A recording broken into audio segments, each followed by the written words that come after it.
ហើយយើងបងសាច់គោចូលរំងាស់វារហ័សជា2ម៉ោងទើបសាច់នឹងផុយចុះហើយយើងដាក់ស្លឹក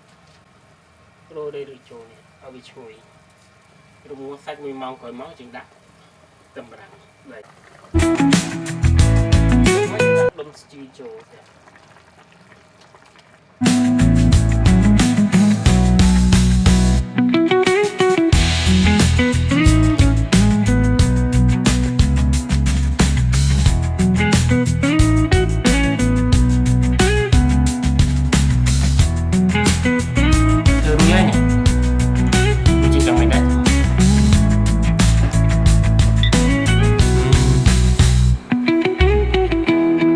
របស់ធ្វើខ្លួនឯងឆ្ងាញ់ណាស់